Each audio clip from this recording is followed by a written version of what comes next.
Good morning, good afternoon, and good evening from wherever you might be listening. Welcome back to the Longhorn Council Program Highlights podcast. Today we will be highlighting Cub-O. In 2026, it will be the 25th anniversary of this event, which I am very excited to talk about today with my wonderful guest, Mark McCauley. He is the event chair. So Mark, why don't you introduce yourself, give us a little background about your scouting and how you got involved with Longhorn Council. Well, thank you, Theo. As you mentioned, my name is Mark McCauley. I'm the current Longhorn Council Orienteering Chair. I've been involved with Scouts for 30 years. I got into it when my son was in second grade as a Cub Scout because I am a camper. I love to camp, and I wanted to teach him to be a camper. And, Absolutely. Part of that is learning to read maps, and that's where orienteering comes into the program. It's a way to teach Scouts how to read maps. So I was a competitor for many years, and then in 2005, I decided to volunteer to come out and start helping. And I did that for 5 or 6 years until the previous chairman retired and I took over. So I have been the event director for Cub-O, Score-O, and Spring-O. We have 3 meets here. We're very lucky in our council to have 3 orienteering meets, Theo. So that was how I got started and how I got to where I am today.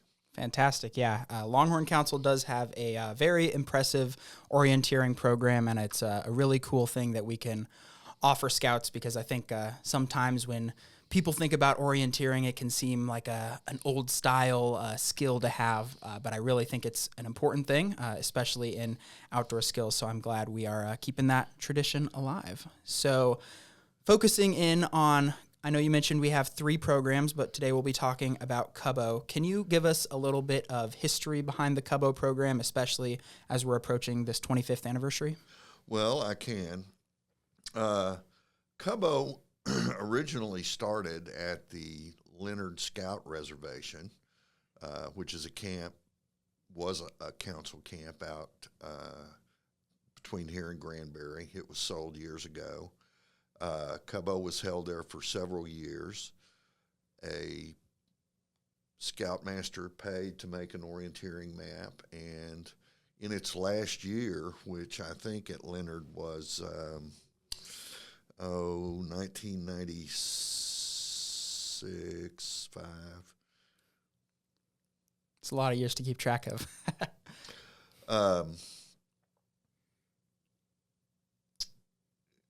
In the year 2000 was the final event at Leonard, and they brought in 1,150 participants, which is parents and youth, which is a remarkable number.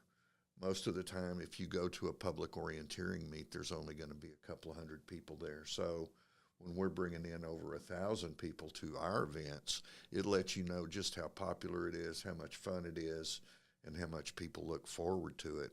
Yeah. So after that, the event got moved to Sid Richardson. The camp was mapped, and it's been there ever since. Absolutely. And moving from Leonard Scout Ranch to Sid Richardson, have there been any changes over the year to what Cub-O looks like, the program, the scale of it, especially moving to such a large camp like Sid Richardson, or has it mostly remained the same core program? It has remained mostly the same. Score orienteering is a special kind of orienteering that is, I believe, best run as teams. So it really suits itself towards dens and patrols as a team event. And rather than the traditional cross-country orienteering,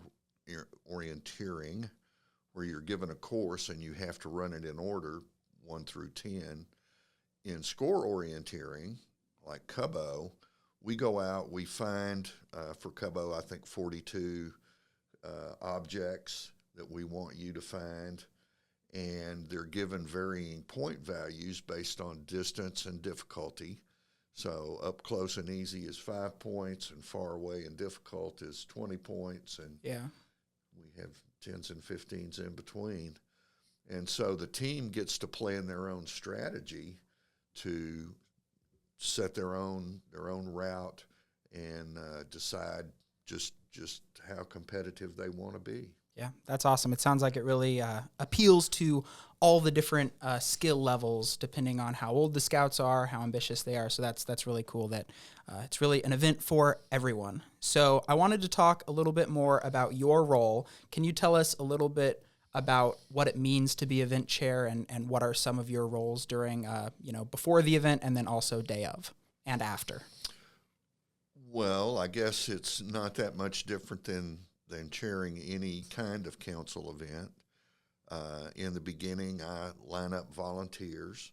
We have to have a course setter, someone who actually draws the map and sets the course.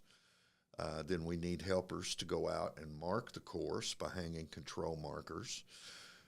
We need event staff at checking in participants and setting up teams. So, and then of course there's picking up, packing up, and cleaning up. That goes with every event. So those kinds of volunteers, I think it's pretty common staff arrangement. Absolutely. Fantastic. And so if I am a Cub Scout going to Cub-O, what can I expect? I show up, I check in, we camp Friday night, and then what does the Saturday experience look like for a scout? Well, I have to give you just a tad of history here, because you asked earlier if anything had changed. And during COVID, to avoid having large groups, we went to a time start. So all the teams were given a specific start time that they had to show up and leave. Score orienteering traditionally is a mass start event, and that means that everybody starts at the same time and everybody finishes at the same time. So we have returned this year back to the mass start format. So everyone will be starting at the same time, leaving, and then coming back over the next 3 hours. You're given a time limit of 3 hours, and so that some of our participants will not have seen the mass start if they just got into the program over the last few years since 2020. So that'll be a change for them. Beyond that, the actual orienteering activity is exactly the same as it has always been. Okay. Fantastic. Yeah, that's really exciting. And then there will be some some new additions that I can talk about a little bit. I am the staff partner for the orienteering committee, so I get the really awesome opportunity to work with Mark and do some of the planning pieces for these events. So like always, we will have the option, if your unit wants to, you can add on a lunch, and we actually have a crew from the council come out, cook those lunches, deliver those lunches, and that is a fundraiser for them. So that's a really fantastic way to support some of the units in the council. This year, for the 25th anniversary, we're also going to be adding on a evening program for the Cub Scouts. It'll be out at the council ring. It'll be a little winter festival, so we're going to be having some hot chocolate, s'mores, as well as a movie. So that'll be really fun. Hopefully not too cold. So definitely bring an extra blanket if you'd like to participate in that. Awesome. So one of the really cool things about Cub-O is that there are a few different ways that you can participate. We really want to make this program as accessible to everyone as possible. So the two main ways are staff and participant. Now, on the staffing side, It's really nice. Cub-O and Score-O and Spring-O as well. They don't require a ton of people power to get the program done, and that allows us to really focus on getting people out on the course and having them learn about orienteering and have that really cool experience. If you do want to staff, that is absolutely an option. If there's an area that you're really passionate about, whether that be helping with scoring or picking up bags at the end of the meet, that is certainly an option. And you can register for staff and as a participant if you want on longhorncouncil.org. On the council calendar, all of those options are there for you. On the participant side, if you are a youth or an adult, we have both participant and non-participant registration options. So really, whatever fits your needs the most, if you would like to go out, learn about orienteering, or if you'd like to stay back, help out a little bit, or just, get a nice relaxing vacation weekend at the beautiful Sid Richardson Scout Ranch, that is an option. We also have an option for potential scouts. So if you are not registered as a scout yet, but you might want to check it out, or if you're a unit that has some families that are interested, there is also an option for that if you have any of those Cub Scout aged youth that might be interested in scouts. They're just not members quite yet. And again, you can find all of those options on longhorncouncil.org on the council website. That kind of wraps up the portion of this episode talking about Cub-O. We hope that we taught you a lot. We hope that you're interested, and we really hope to see you out there. The meet will be January 2nd through 4th at Sid Richardson Scout Ranch. Please come out, camp with us, or if it's easier for you to just come out on Saturday, January 3rd for the day, that is also certainly an option. And now, Mark, I have a surprise question for you.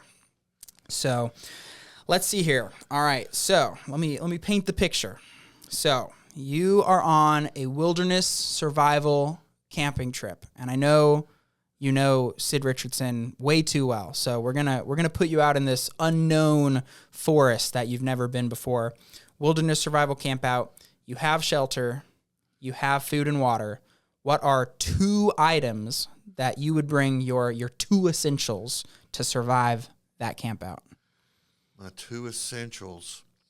My first essential is a knife. Okay.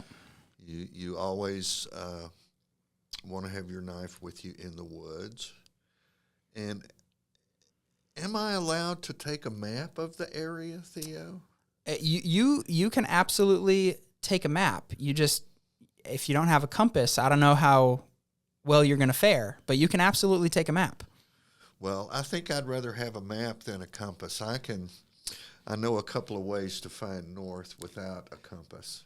I like that. And check your scout handbook. You can learn these too. Absolutely. Absolutely. Spoken like a true scout, a true orienteer. Fantastic. I love that. Sounds like Mark is going to be well equipped out there on his camp out. Well, everyone, thank you so much for taking time out of your busy days today to hang out with us, to give it a listen. Mark, thank you so very much. Both Mark and I will be at Cub-O again, January 2nd through 4th, Sid Richardson Scout Ranch. Register today on longhorncouncil.org to book your spot. Our next episode will be highlighting the wilderness first aid training courses that we will be offering next year. So if you're an adult leader, if you're a scout, it is a great set of skills to have, and it is a certification that you can hold, scouting or non-scouting. So it is definitely a good thing to have in your back pocket. So again, thank you so much for taking time today, and I hope you have a fantastic rest of your day. Thank you. Hope to see you there. Woohoo!